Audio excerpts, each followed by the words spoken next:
നമസ്കാരം പ്രിയ സുഹൃത്തുക്കളെ, നമ്മുടെ ഇന്നത്തെ യാത്ര രാജസ്ഥാനിലെ ലോങ്ങേവാല എന്ന അതിർത്തി പട്ടണത്തിലേക്കാണ്. രാജസ്ഥാനിലെ ജയ്സൽമേറിൽ ഒരു രാത്രി ചെലവഴിച്ചിട്ട് ഏതാണ്ട് 120 കിലോമീറ്റർ ദൂരെയുള്ള ലോങ്ങേവാലയിലേക്ക് ഞങ്ങൾ യാത്ര പുറപ്പെട്ടു.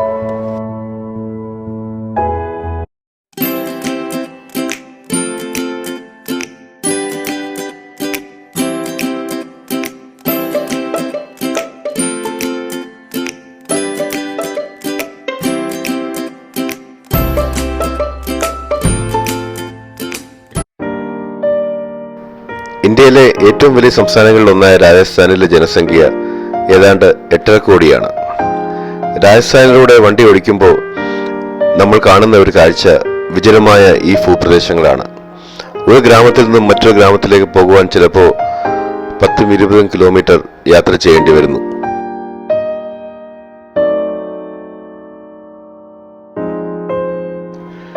വലിപ്പം കൊണ്ട് ലോകത്തിലെ 7ാമത്തെ വലിയ മരുഭൂമിയാണ് ഥാർ മരുഭൂമി. ഇന്ത്യയിലും പാകിസ്ഥാനുമായിട്ടാണ് ഥാർ മരുഭൂമി സ്ഥിതി ചെയ്യുന്നത്. പഴയ കാലം തൊട്ടേ വളരെ നല്ല റോഡുകളാണ് രാജസ്ഥാനിലെങ്ങും നമുക്ക് കാണാൻ കഴിയുന്നത്. രാജസ്ഥാനിലുള്ള യാത്രയിൽ വിജനതയാണ് നമ്മൾ അനുഭവിക്കുന്ന ഏറ്റവും വലിയ പ്രശ്നം. മരുഭൂമിയിൽ മാത്രം വളരുന്ന ചെറിയ കുറ്റിച്ചെടികളും പുൽപ്പരപ്പും നമുക്ക് കാണാൻ കഴിയും.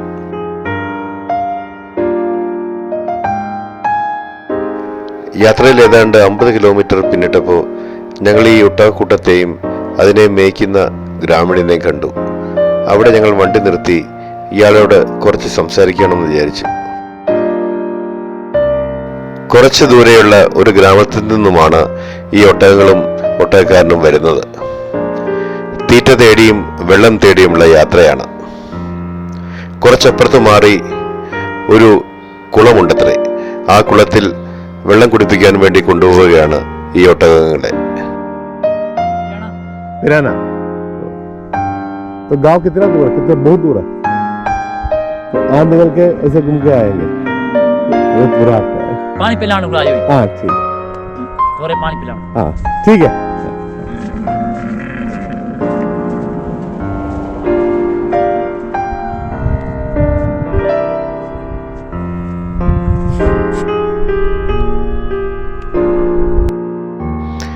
ഒട്ടകങ്ങളും ഒട്ടകക്കാരനും കാഴ്ചയിൽ നിന്നും മറയുന്നതും വരെ ഞങ്ങൾ അങ്ങനെ നോക്കിക്കൊണ്ടിരുന്നു.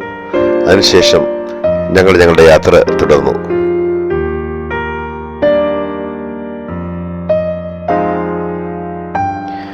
തീരെ മഴ കുറച്ച് ലഭിക്കുന്ന പ്രദേശമാണ് രാജസ്ഥാനിൽ എങ്ങുമുള്ളത്.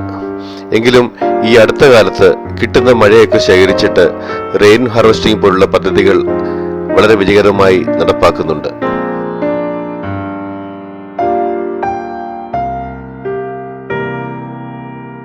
ഞങ്ങൾ വണ്ടി ഓടിച്ചു തുടങ്ങിയിട്ട് കുറെ നേരമായി. ചായ കുടിക്കുവാൻ വേണ്ടി ഒരു കട തേടിയുള്ള അന്വേഷണത്തിലായിരുന്നു ഞങ്ങൾ. അങ്ങനെ ഇരിക്കുമ്പോഴാണ് ഈ കാണുന്ന ചെറിയ ചായക്കട മുന്നിൽ കണ്ടത്. അവിടെ ഞങ്ങൾ വണ്ടി നിർത്തി.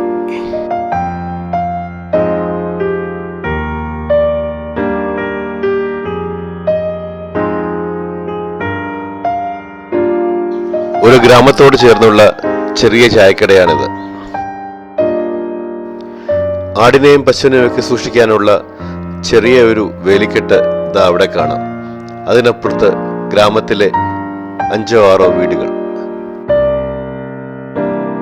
അങ്ങനെ ഇരിക്കെയാണ് സറോഖാൻ എന്ന ഈ യുവാവിനെയും അവന്റെ പിതാവിനെയും ഞങ്ങൾ പരിചയപ്പെട്ടത്. हाँ जी, ये आपका गाँव है?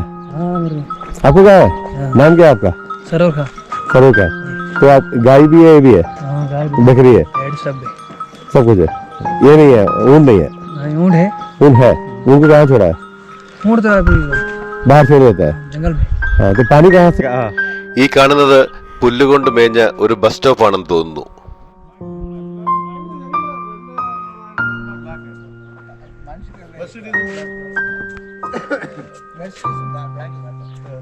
ട്യൂബിലുണ്ട്. ഇതുണ്ടോ ഒരു കുളമുണ്ട് കേട്ടോ. अच्छा, आपके पास काफी कहानी है. ये केरला गया हुआ है. केरला गया हुआ है?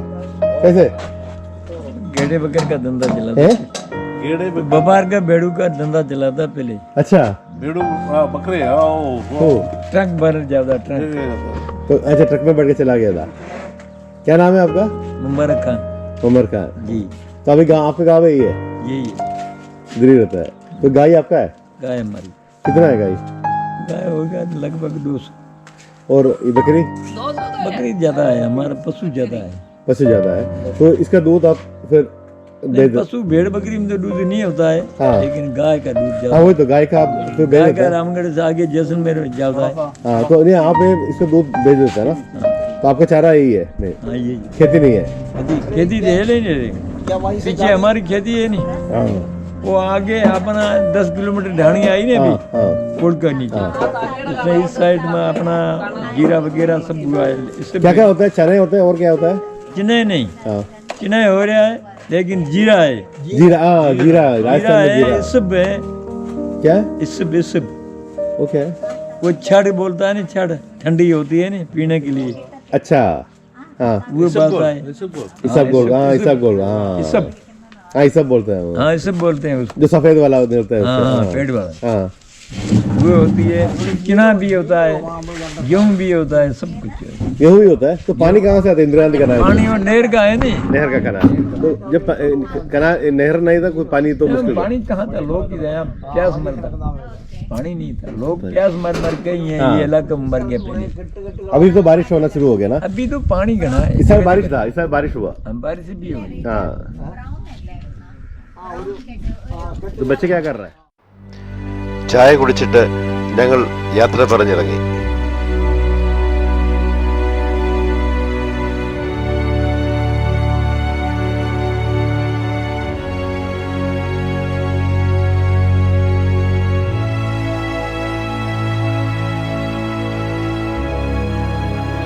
അങ്ങനെ കുറെ നേരം വണ്ടി ഓടിച്ചതിന് ശേഷം 1971 ഇന്ത്യ പാകിസ്ഥാൻ യുദ്ധ സമയത്ത് ഏറ്റവും ടേണിംഗ് പോയിന്റായി മാറിയ ലോങ്ങേവാൾ എന്ന സ്ഥലത്ത് ഞങ്ങൾ എത്തിച്ചേർന്നു.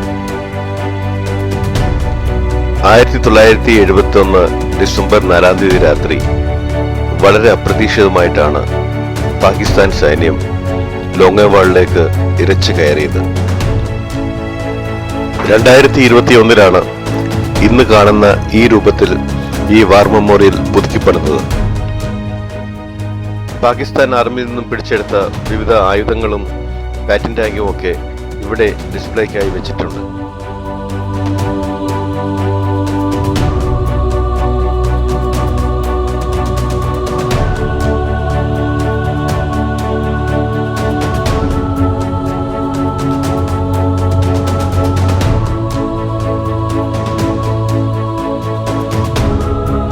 വെറും 120 പേർ മാത്രമുണ്ടായിരുന്ന ഇന്ത്യൻ ആർമിയുടെ 23-ാം ബറ്റാലിയനിലേക്ക് 2000-നും 3000-നും ഇടയ്ക്കുള്ള പാകിസ്ഥാൻ ആർമി പാഞ്ഞെടുക്കുകയായിരുന്നു. എന്നാൽ മേജർ കുൽദീപ് സിംഗ് ചാന്ദ്പൂരിയുടെ നേതൃത്വത്തിലുള്ള ഇന്ത്യൻ ആർമി 6 മണിക്കൂറോളം പാകിസ്ഥാൻ ആർമിയുമായിട്ട് പൊരുതി നിന്നു. വലിയ സ്ട്രാറ്റജിക് പ്ലാനൊന്നും ഇല്ലാതെയാണ് പാകിസ്ഥാൻ ആർമി ഇന്ത്യൻ മണ്ണിൽ പ്രവേശിച്ചത്.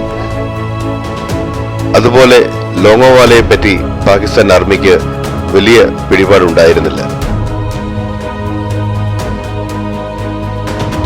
വാർ മെമ്മോറിയലിന്റെ കവാടത്തിൽ തന്നെ അന്ന് യുദ്ധത്തിൽ മരിച്ച വീരജവാന്മാരുടെ പേരുകൾ ആലേഖനം ചെയ്ത ഒരു സ്ലാബ് ഒട്ടിച്ചിരിക്കുന്നു.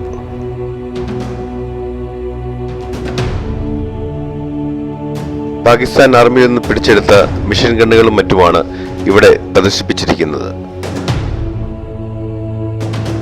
ഇത് സിപ്പോയി ബിഷ്ണോയ് സിംഗിന്റെ പ്രതിമയാണ്. ലോങ്ങോവാല പോസ്റ്റ് സംരക്ഷിക്കുവാൻ വേണ്ടി മൈനുകൾ വിതറുന്നതിനിടയിൽ പാകിസ്ഥാൻ ആർമിയുടെ വെടിയേറ്റാണ് അദ്ദേഹം രക്തസാക്ഷിയായത്.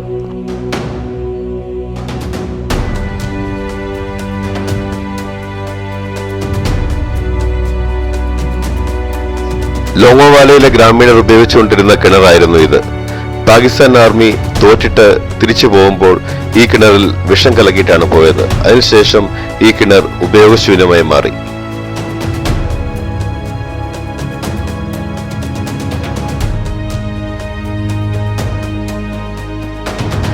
ലോങ്ങോവാലയിലെ പ്രധാന സ്മാരകമാണിത്. തോക്ക് താഴ്ത്തി പിടിച്ചിരിക്കുന്ന ജവാന്റെ പ്രതിമയാണ് ഇവിടെയുള്ളത്.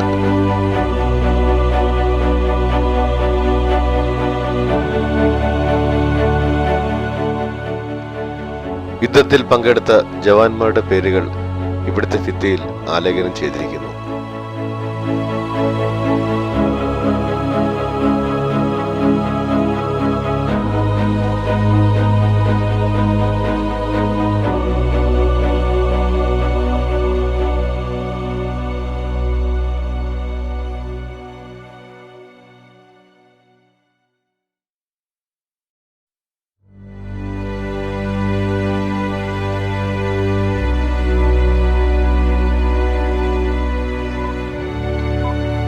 ലോങ്ങോവാലയ്ക്ക് 100 കിലോമീറ്ററും അപ്പുറമായിരുന്നു ജയ്സൽമേർ എയർഫോഴ്സ് സ്റ്റേഷൻ.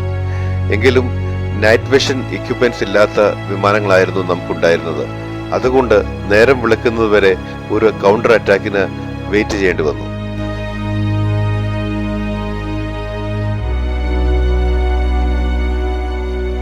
പ്രധാനമായും ഹണ്ടർ വിമാനങ്ങളായിരുന്നു പാകിസ്ഥാൻ ആർമിയെ തുരത്താൻ ഉപയോഗിച്ചത്.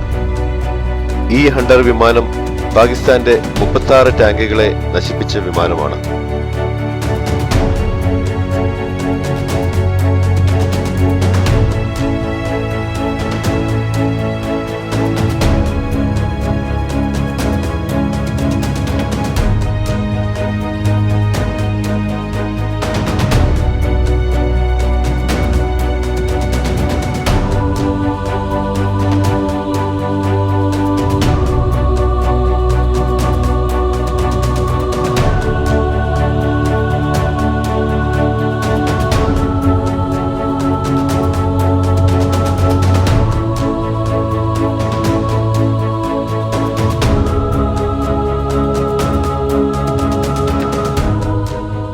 സ്മാരകത്തിന്റെ പല ഭാഗങ്ങളിലും അന്ന് ഇന്ത്യൻ ആർമി കീഴ്പ്പെടുത്തിയ പാകിസ്ഥാൻ ടാങ്കുകൾ ഡിസ്പ്ലേ ചെയ്തിട്ടുണ്ട്.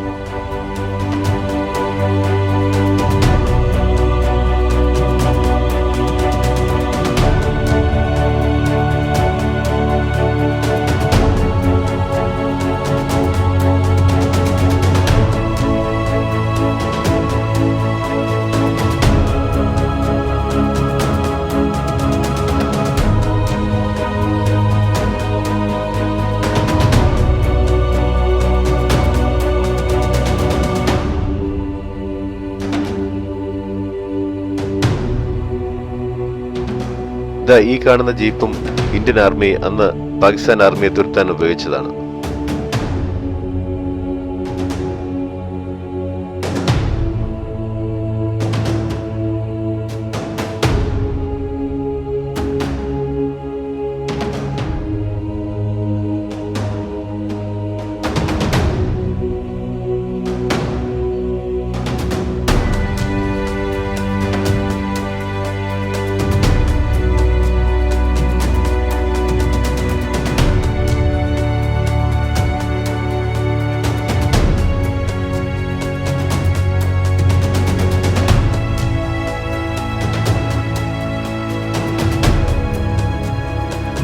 ലോങ്ങോവാലയിലെ മെയിൻ ഫൈറ്റ് നടന്ന സ്ഥലത്തേക്ക് നമുക്ക് നടന്നു പോകാം.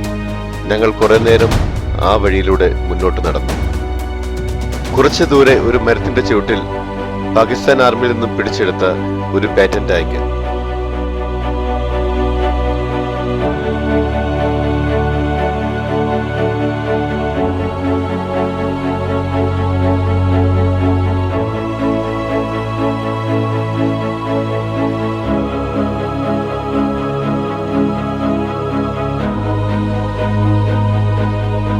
ഇവിടെ ഒരു ബോർഡർ ചെക്ക് പോസ്റ്റിന്റെ മാതൃക ഉണ്ടാക്കി വെച്ചിട്ടുണ്ട്.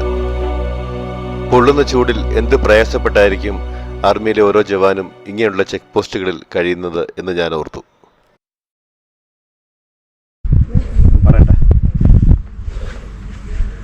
ലോങ്ങോവാലയിലെ യുദ്ധം നടന്ന സ്ഥലത്താണ് നമ്മളിപ്പോൾ നിൽക്കുന്നത്. ഇവിടെ വെച്ചാണ് 1971 ഇന്ത്യൻ ആർമി പാകിസ്ഥാൻ ആർമിയെ തോൽപ്പിച്ചിട്ട് ഇൻഡോ പാക് വാർ അവസാനിപ്പിച്ചത്. ആ വാറിൽ ഇന്ത്യ പാകിസ്ഥാൻ ആക്രമിച്ചില്ലായിരുന്നുവെങ്കിൽ അവർ ഡൽഹിയിലേക്ക് വരാനുള്ള പ്ലാനായിരുന്നു. അതാണ് നമ്മുടെ ഇത് സോൾജേഴ്സ് സംഭവിച്ചത് അല്ലേ? വെസ്റ്റ് പാകിസ്ഥാന്റെ ആ ഒരു ഇതായിരുന്നു. എന്താ പറയുന്നത്, ഇറ്റ് വാസ് അവർ പ്ലാൻ ചെയ്ത് ഈ വെസ്റ്റേൺ സൈഡിൽ നിന്ന് നമ്മളെ അറ്റാക്ക് ചെയ്യാവുന്നതായിരുന്നു. ഓക്കെ. അത് ഇവിടെ നമ്മൾ ബ്ലോക്ക് ചെയ്തു. ആ പിന്നെ അവരുടെ പ്ലാൻ നടന്നില്ല. ഞാൻ അവർ രണ്ടാമത് ഷിപ്പിൽ നോക്കി. ഓക്കെ. ഇത് തോറ്റപ്പോഴാണ് ഷിപ്പിൽ നോക്കിയത്. അതാണ് ദിസ് ഈസ് വെരി ക്രിട്ടിക്കൽ. ഇതിനകത്ത് എയർ സപ്പോർട്ട് ഒന്നും ഇല്ലായിരുന്നു ഇവർക്ക്. ഇത് വൈകുന്നേരം ഇതിൽ അറിയുന്നത്. അപ്പോഴത്തേന് പാകിസ്ഥാൻകാരിലെ ഇവിടെ എത്തിക്കഴിഞ്ഞു. Sudden movement. ചെറിയൊരു ഇതേ ഉള്ളായിരുന്നു ഇവിടെ, ആർമിക്കാരെ സെഗ്മെന്റ് ഉള്ളായിരുന്നു. രാത്രി മുഴുവനും ഫൈറ്റ് ചെയ്ത് അവരെ നിർത്തേണ്ട വന്നു. പിന്നെ അത് രാവിലെയാണ് എയർ സപ്പോർട്ട് വന്നാണ് ഇത് ഓക്കെ. സ്മാരകത്തിന്റെ ഒരു വശത്ത് ഒരു ഓഡിയോ വിഷ്വൽ തിയേറ്ററും അതിന് തൊട്ടപ്പുറത്ത് ഒരു ചെറിയ ക്യാൻറ്റീനുമുണ്ട്.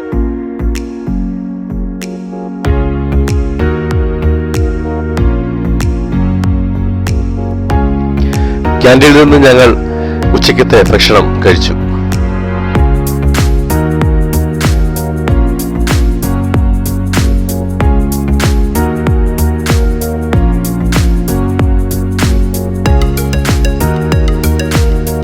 സ്മാരകത്തിന്റെ അടുത്ത് തന്നെ ഒരു സൊവിനർ ഷോപ്പുണ്ട്.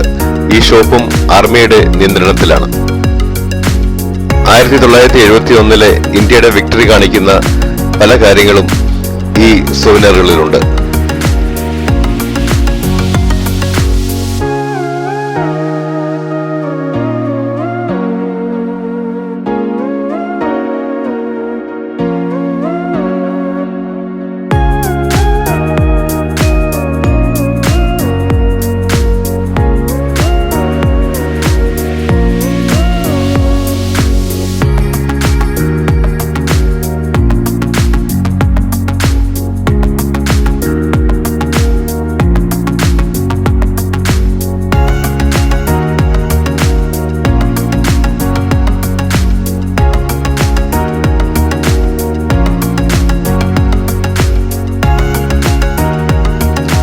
ലഞ്ചും ചെറിയ ഷോപ്പിംഗും കഴിഞ്ഞിട്ട് ഞങ്ങൾ ഇന്ത്യ പാകിസ്ഥാൻ ബോർഡറിലേക്ക് യാത്ര തിരിച്ചു. താനോട്ട് എന്ന സ്ഥലത്ത് നിന്നും ബോർഡർ പാസ് വാങ്ങിയിട്ട് വേണം നമുക്ക് മുന്നോട്ട് യാത്ര പോകുവാൻ. ആ മുന്നിൽ കാണുന്നത് താനോട്ട് ടെമ്പിൾ ആണ്.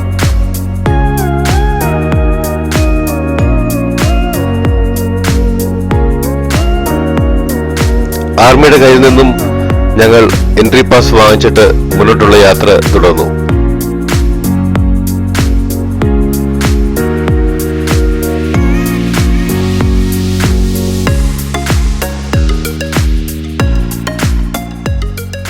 വഴിയിൽ പലയിടത്തും ചെമ്മരിയാടിന്റെ ചെറിയ ചെറിയ കൂട്ടങ്ങൾ.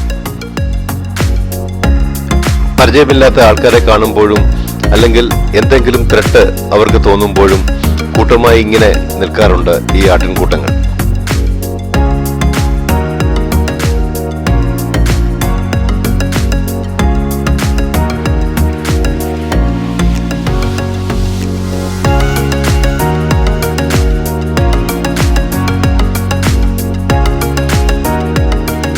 ചെറിയ ചെറിയ മണൽക്കൂനകളും പുൽമേടുകളും കടന്നാണ് അതിർത്തിയിലേക്കുള്ള യാത്ര.